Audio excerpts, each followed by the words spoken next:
What's going on? I can give you nothing, man. We're watching Dynamite. It's Tony says we have a significant overrun, and the WBD upfronts came out, and everyone was making a big stink out of them. Well, guess what? They didn't bring up AEW. I think they were asked about AEW, and they were told WBD's response was like, "Oh, they're good for bringing in live viewers or something." So basically, they're probably going to get offered a lot of people. There's estimation people are like 25 million and these sort of things. Basically, you were on the show before talking about it. I want your thoughts, your updated thoughts, and are you ready to tell everyone "told you so" yet, or? No, I'm not, because I've come to the realization that no matter what happens, I'm not going to be right. It's just there's no way that it's going to be twisted that I could possibly have been right. So I don't, like, when you first asked me to come on the show, I'm like, I don't know that I really have anything new to say. And you're like, well, just say what you said before and just wax poetic, talk some shit. Yeah, dude, what's up? Yeah, I mean, so what I said was that I was told that some months ago the offer was $90 million a year for 5 years. It's ironic that Dave Meltzer apparently today posted that he predicted $90 million a year, or at least $90 million a year, which I'm pretty sure he's never said that number before, because I'm pretty sure he's been going around saying that they're getting at least $75 million a year right now. So $90 million, I mean, if you and I went from 75 to $90 million, that would be a substantial increase. But in TV world, that's not a substantial increase. That's, what, 10%, 15%, something. It's pretty low. It's, everyone's talking about 1.5, 2s, 3.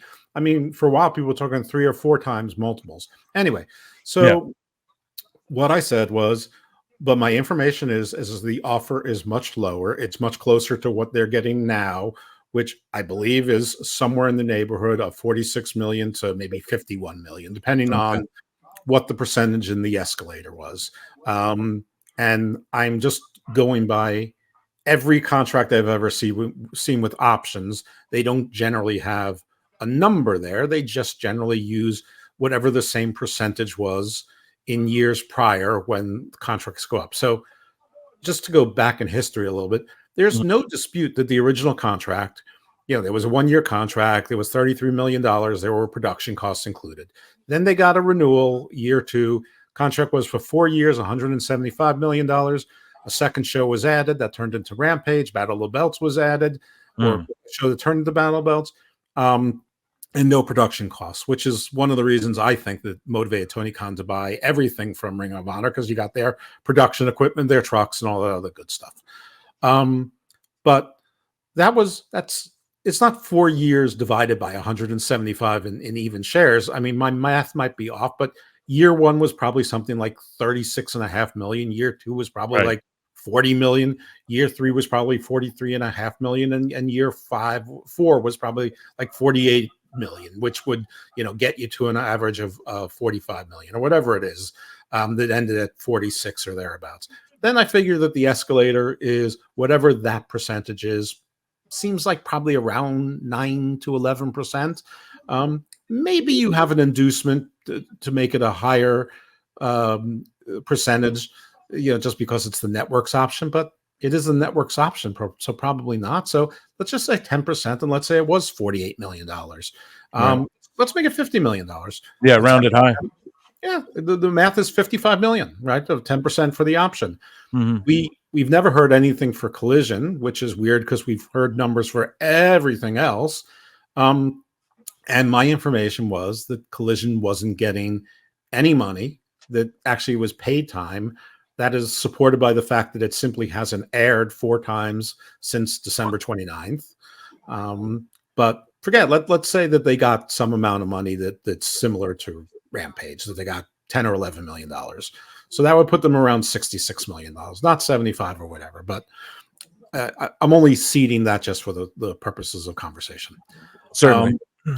So then I was told that Warner Bros. Discovery was willing to give Dynamite an increase, but they didn't want Rampage and Collision. So they were going back to 46 million, but it was for the one show. Yeah. But first, I can only single source this. Secondly, this is a person who is close enough to know what's going on in, sort of broad strokes and some details, but it's not really her department. So, she's not going to be involved with the minutia. She knows that the Warner Bros. Discovery was unhappy with a lot of things that Tony Khan wanted, and the bigger numbers were contingent upon Tony Khan giving up some amount of ownership and control to Warner Bros. Discovery. But I don't think it's the Warner Bros. Discovery wanted to own control. What I heard, they were going to bring in a team of professional writers, and that they wanted Tony to watch the budget more, which was funny because, like, I think the first time that you and I spoke about, like, the next day is when he released those 10 sort of low-hanging fruit people, and then maybe rehired Anthony Henry back or promised to do so when he's recovered, and and then hired a new director of live events, which you can only assume means they're going to start booking smaller venues and little trimming around the hedges things. And I'm actually being overly fair to thinking that Tony's using business. Hey man, I like the optimism here. People go, "Oh, Phil, you're cucking out to the IWC." Nah, bro, we're just got to be fair.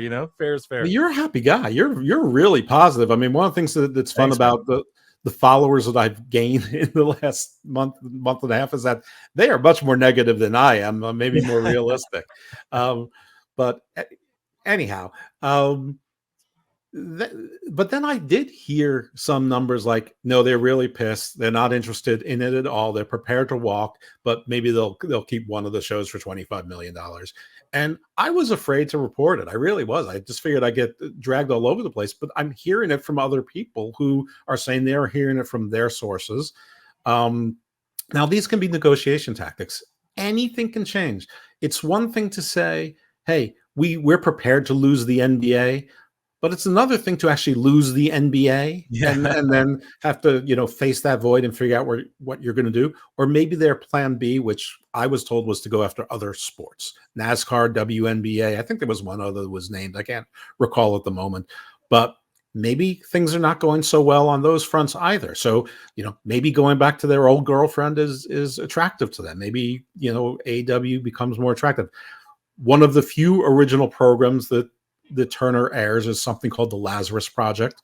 It's had 2 seasons in Britain, but it's only had 1 season in the US. And the second season's about to drop. Well, Sky in Britain canceled it after season 2. So that's going to be another however many episodes of The Lazarus Project that is, whether it's 10 hours, 13 hours, whatever it is, of programming that they thought they'd have for years that they just lost. Right. And then there was the big announcement from Fightful saying, hey, AEW is going to get a new show. And it turns out it's a YouTube show, Reality Meal and Match. I'm sure. Right. So that's what I wanted to bring to this. So Tony Khan sort of takes I guess maybe they're trending. So he goes, oh, I know. We'll flip the news. We'll flip it in our favor. This is great.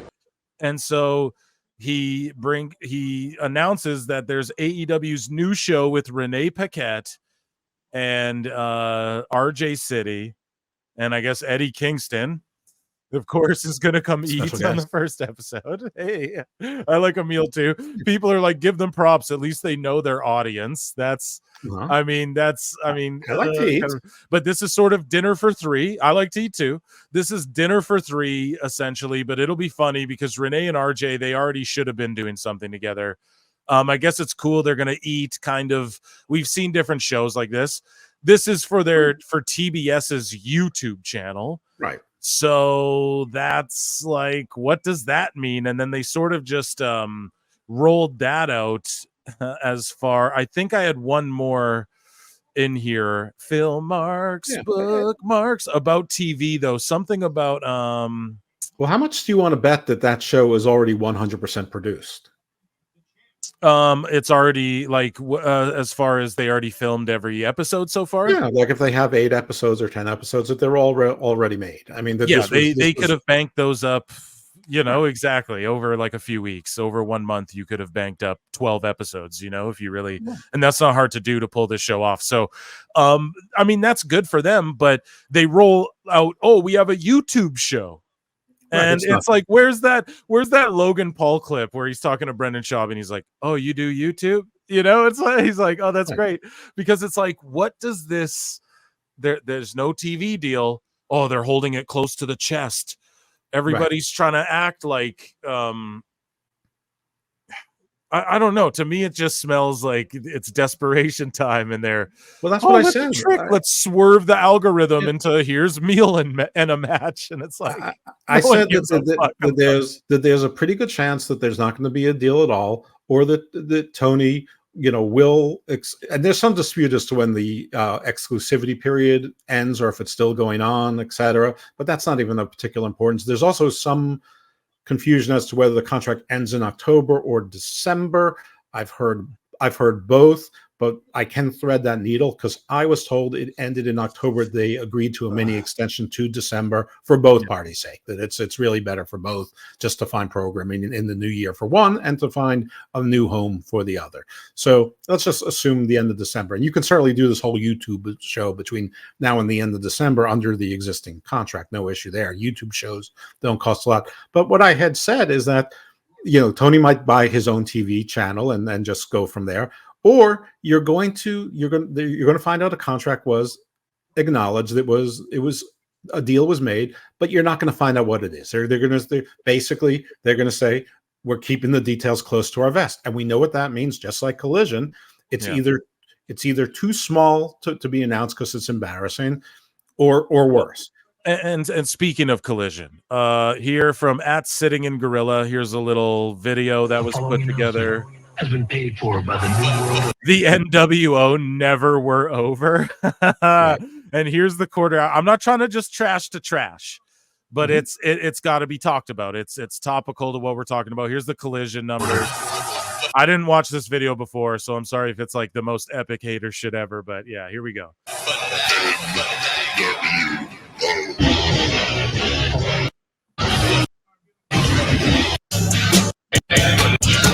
Just like a music compilation with the ratings there. So yeah, you guys can break it down. I mean, I don't know what that's worth. The rumors were always like, oh, WBD just wants 500,000 live viewers on a Wednesday or any good day, and then it's good to go. I agree with you on this, just to sort of bring it around. And myself and Hairline have been talking about it on PWT podcast and the live shows. We agree with you, dude. He's just gonna buy the fail safe, the nuclear button, the plan B or the plan C, the plan D. Tony Khan, his back pocket plan, he's just going to buy a network or make a streaming service and just air ROH, AEW, and whatever New Japan he's allowed to air. That's what he's going to do. And he'll air his little YouTube shows. He can air maybe his, I don't know if he has the rights to like his reality shows he tried to do. And he'll just put all of that on his own like network / streaming service or something like that. I think that's what's going to happen if he doesn't get like a TV deal that he's down with. And I think it's been taking so long because that number and Tony Khan's telling them like, no, wait till after Double or Nothing. Like after Double or Nothing, we'll show you. Edge will be the team. We'll turn it all around. Mercedes will turn everything around. And I actually got into it a little bit with Andrew Zarian. Not into it, but he had nothing to respond to me. And I love Zarian. I'm shouting him out, but he was wrong about all the Max shit. And he was super confident about it. And then he had said to, I think you or somebody on X, he was like, nah, they didn't want Mercedes Mone to create TV ratings. They wanted her to help the division grow or to like whatever the fuck he said. And I was like, that's bullshit, man. And he said like it's simple-minded or whatever he said. He was basically saying like that's stupid to think they brought her in for TV ratings. And I'm sitting there going, AEW's just a TV show. I say it every fucking podcast. It makes me sick. It's only a TV show. If she was there to shape out the division, there'd be a fucking training center where she's rolling. She's talking about, I'm going to be at the Celtics game and the Red Sox game. She's not talking about like, she's not CM Punk shooting videos with Cora Jade backstage, training girls in the ring, like him putting in work with fucking Trick Williams in the ring. Like that's not happening, dude. There's no house show loop. This isn't a territory. This isn't any, it's just a TV show. And then they do a pay-per-view. So don't fucking tell me Mercedes wasn't brought in for TV ratings. 100% for ratings. I mean, you're 100% right. I mean, they have Serena Deeb. They have Taya Valkyrie. They have Mercedes Martinez. I think they hired Madison Rain as a coach. They have people to be trainers and coaches. So they have that in place. Of course, Mercedes, they didn't bring in Sasha Banks, Mercedes Mone to solidify the division. The division's solidified, just like everything else in AEW. It's overpopulated. They have some of their best people on Ring of Honor because they still only do 3, maybe 4 women's matches a week. So I mean, they don't need to solidify the division. They need 3 or 4 top people and 3 or 4 villains at a time, or faces at a time. That's it. But yeah, it was silly because obviously, I mean, they named a pay-per-view like event called Right, they did a whole TV show about her. Right. They did a whole show about her. It's like when NXT does like Spring Break-In.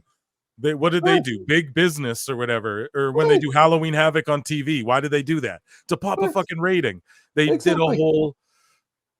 We shouldn't even have to be like arguing something to the baseline of common sense. I'd love to hear if you guys think this can be turned around. It feels to me like they're past the angle of repose, and ratings will keep sliding until they rest at the bottom of the hill with TNA. In my opinion, what's going to happen with AEW is they will just be kept alive and will be always regarded as like a TNA. And let's say in 10 years, if Tony's doing that. Here's the thing with WCW. And actually, this question's very apropos because myself and Dose discussed this like a handful of shows ago, where we talked about the hope and the idea is that they one day rise from the ashes like a phoenix, right? Everyone loves the comeback story. Everybody, when TNA started getting their shit together, everyone's rallying behind them and going, oh, AEW better look out. And also, that's what happened with WCW. We talked about it a bunch. They were down and out. And then they rose up, and then it took Eric Bischoff. He took it over after a long time of being down and out. And he took it over. And then in 5 to 6 years, he brought WWEF to its knees, dude. Almost took him out entirely. So, yeah, it's not like AEW's done forever. It's done forever and ever and ever. But do I see this company being sold in our lifetime? Yep. Do I see it just running smaller buildings eventually after it's far too late because it's already too late and we've all been saying it?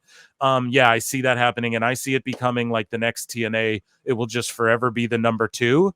And then I see a point where it is like legitimately between them and TNA, like what is the best, whatever. And I also in my lifetime see Tony Khan potentially selling Ring of Honor to the WWE as well. I could see that happening in our lifetimes, but I don't see them ever conquering WWE as far as turn it around. What do you mean turn it around? Get back to the million? I would love that. I would love if they were getting over 1 million, 1.5 million, 2 million every single week, and there was a debate.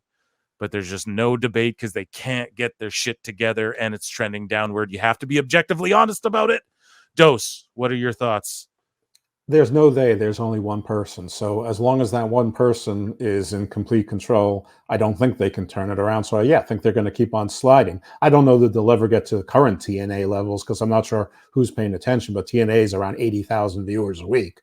I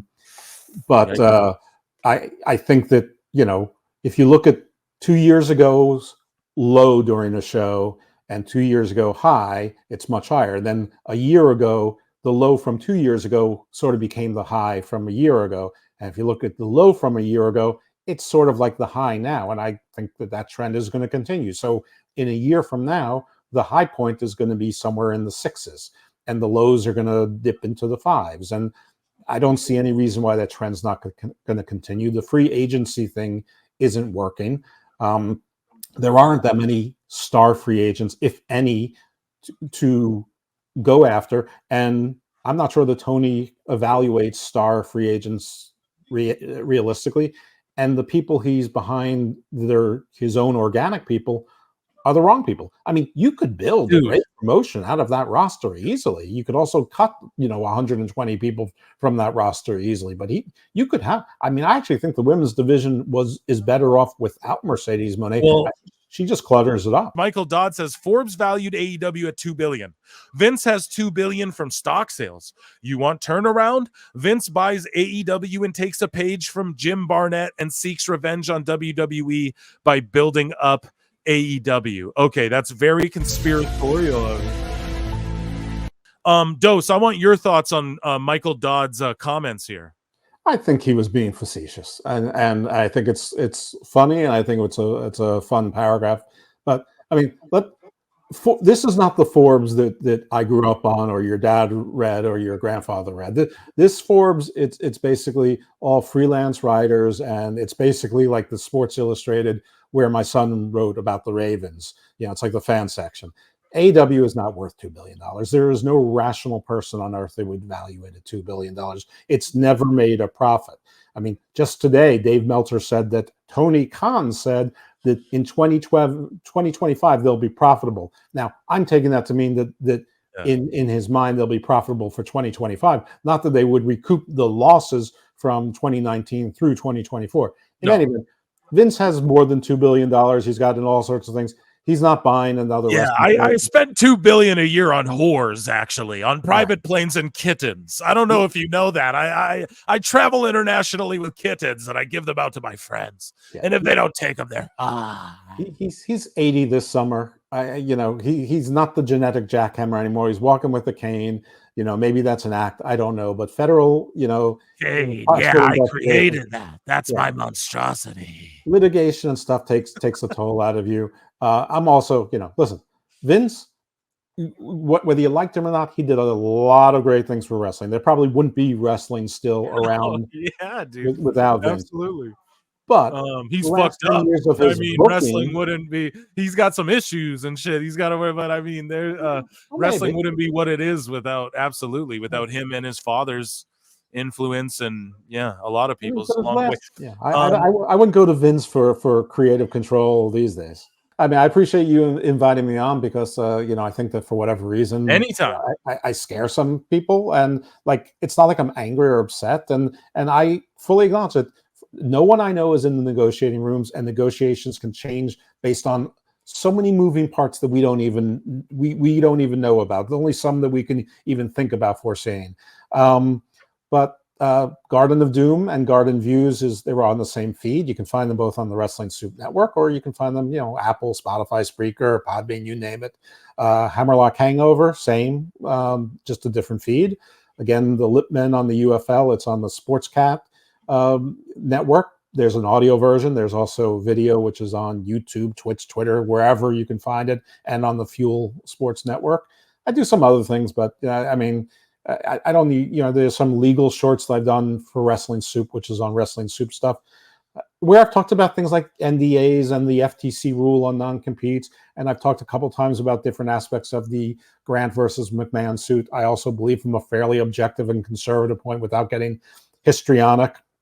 One of the things I get upset about is how one-sided the coverage has been. Not because I think that Vince is a great guy. Not that I think, I just think that everyone has taken the lawsuit, which is a very unusually worded lawsuit, believe me, with the detail and the depth, as the gospel, unimpeachable, and they've ignored all of the counterpleas. I mean, if you're going to take one as the gospel, take it all as the gospel, or none. My advice to everyone is take none of it as the gospel. Let it play out, because there's going to be a lot of stuff coming back and forth. Well, quickly before you get out of here, just touch on this. So WWE supports Vince McMahon's motion and Janelle Grant lawsuit. If you guys read the article, you get into all of this. WWE is saying, it's hard to explain, but they're basically saying she was talking crazy, and we kind of want to bury this and put this away. That's not even what WWE is. Well, I didn't read WWE, so maybe WWE has filed its expected motion to compel arbitration in Grant v. WWE. WWE has also filed a 24-page memorandum in support of Vince McMahon and Laurinaitis, disputing Grant's allegations. But as a threshold matter, this dispute cannot be heard in court because Grant agreed to arbitrate her claims. WWE therefore moves to compel this action to arbitration. Dose, you're way smarter than me. Your IQ's way higher. Break that down in layman's terms. And that's shout out Brandon Thurston. Well, I don't know any of the things you just said, but I am trained in this particular area. And by the way, on the legal short I did for Wrestling Soup, I actually predicted that John Laurinaitis was going to join in Vince McMahon's motion to at least compel arbitration because he's been silent since, and I'm sure he doesn't want this in the public eye. And I predicted the WWE would maybe not touch on the facts themselves, but they would certainly also join in the arbitration because that's what arbitration is for. Remember, this was a middle-aged woman. She's 42 now. She wasn't a kid who had a law degree from Pace University and lived with a lawyer who was a high-powered lawyer who lived 4 floors down from the penthouse in a multi-million-dollar condo building. So she wasn't completely without resources. But what they did is, so arbitration is alternative dispute resolution. That is so favored by every court system. Courts want things out of the courts. They want things anywhere else.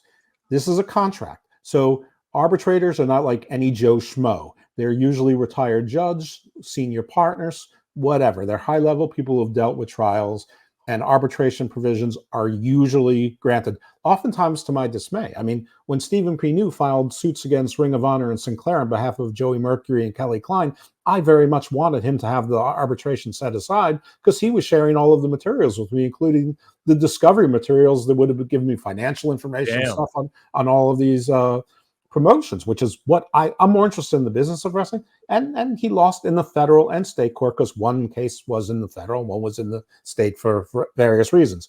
Anyway, WWE also they took her complaint and they took things that she stated in it and they used them as grounds for impeachment. She put a lot in this suit and either was preemptively to sort of like not have to say yeah, but later on, but she put a lot of stuff in here that if you just take them objectively, doesn't exactly sound like there wasn't somewhat of a two-way street here. So they have a statement of facts. I haven't read their statement of facts, so I don't want to prejudge that. But basically, there's like a 5% chance that the courts will not compel arbitration. And then what happens in arbitration is either they'll settle it because the winds are out of their sails and we'll never hear about it again. She will once again sign an NDA, but I guess this time with a good attorney, right? Or it'll go through arbitration and maybe one day we'll find out what the results are. But this case has lots of layers to it and it's really too much to talk about. But basically all 3 defendants are saying there's a binding arbitration clause. There's no reason not to go through binding arbitration. The arbitrator can hear every argument you have, including your arguments about sex trafficking and speaking out and whether or not this was abuse of power and whether or not there was rapes and assaults and Harvey Weinstein. Right. Whatever issues you want to raise, there's nothing that the arbitrator can't hear. But the only part of this is that it must be heard before an arbitrator and not a court. And it's going to be cheaper and faster and more efficient. And courts, you love that. And the court's going to say, yep, we love that. Man, you guys, when Dose comes here, he drops fucking gems. There's a reason he's on the show. Round of applause. You have an open door, my friend.